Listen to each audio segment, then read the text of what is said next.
Hi everyone, it's your girl Ritsma Klaish aka The Strawberry. Varindi Movend and Mukororo Bedbridge Varindi 02. When I'm coming with this energy, you know, it's our show. And Chakude whereby Trukuban chance could Ayaka reads Munu and Chamude and it say Akuramba Kurambwa. We only met Sereo Shamar Aiwa. Mwakango Fona Chetem Nona Kamskana Aripo. So today we have our guest. Oh yeah. What do you say, sweetheart?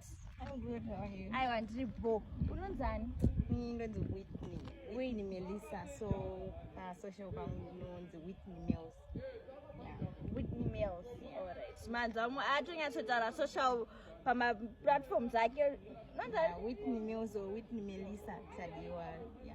Alright.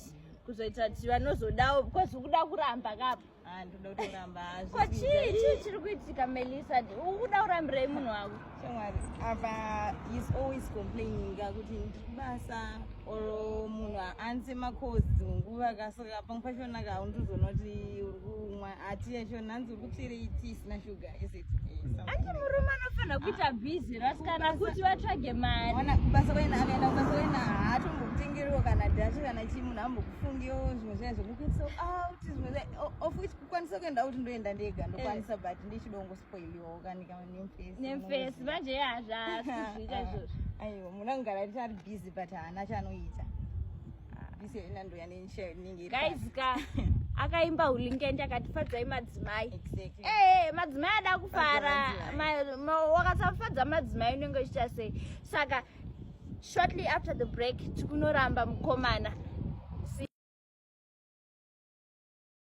guys moziva kati isizini yebhora ino sizini yebhora Linbets got you covered vaya vanoda kubheta aiwa Linbets iripo you can bet through Linbets zvandinodira Linbets inokupa 200% deposit ukadeposita $1 vanokupa $3 ukadeposita $100 vanokupa $300 saka unofunga kuti pamari yese iyoyo ungatadzawo kuwinawo kana umbotiwo Man City yahwina chero ndiyoyo so go and bet with Linbets guys chero vezvindege vezvigemuko saka guys Linbets ndoyega betting company make sure kuti waona mari yako ipapo so go and bet with Linbets.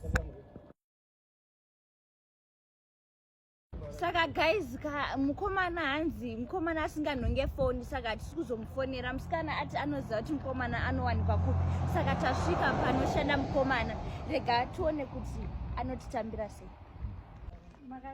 unofara makadini boy momuziva uyu amumuzive aundizive Joani wakutanga ndidaro nhasi pesa baba undizoti nhasi ndopakutadza ndizivewo asi zita rako rinonetsa kutaurira kana kuti asi unongotaura kuti ndini nhingi amumuzive uyu asi uri ndikupenga here neshamwari pesa ba izvezvi kuti safoni yako iri kupi hatitarisirana macontacts ako hamuna namba dzangu ero asi mauya unonditsvaga pabasa panapa mune munhu ane winzi dzakadai aiwa iwo hautangi kuramba kandauya panapo watanga ndiye here ndiye uyu munhu uyu ndiye ndosandikuzoita sei mufoni make munhu wei ndiri munhu weini vamukuru makati zvenyu indinonzi ndoitwa riti musikana andinyorera akati aiwa ndine munhu wandiri kufambidzana naye ari munhu abatike chichi saka kungo unondibetserawo kuti unongurako saka asiuya akamutandiza usakatoya pabasa pangu panapa which means anotopaziva uro pane munhu amudirect saka pabasa pako ndapaziva sei iwo wadirect papanapa here wambonifonere wambonifonere atinauyaitese panapa ita zvinhu zvako 1 tiuneta chii asi une nhumbu ati hachakudii hachanditi ndisina kubhodana naye ungangouya uti mimiotanga kundiramba inini ndauya panapa zokubhota ndichakuti because iwo apa ndisikuzokudanana here ndiye munhu wachona uyu amenoti sei ari kuramba da kwaimi mukurambirei munhu wenyu wedza musikana uyu munomuziva kana mumuzive inini andinyorera kuti ndiye ndimubetsere kuti akurambei ende hachakudii handidanani naye ko wakazotanga kupfeka ringi ndakatoroora kudhara wakatoora ndikene ndine mukadzini saka pesa poviga ringi ndine mukadzi iwe ndiani anenge wari kuningirika wari kuita makamera iwe zana basa shamwari kana nditobonana basa ini ndagara nasina kude futi ndinoziva kuti warambwa kana warambwa warambwa hazvinana basa ibvapa chimbuya kuti chimukadzi chako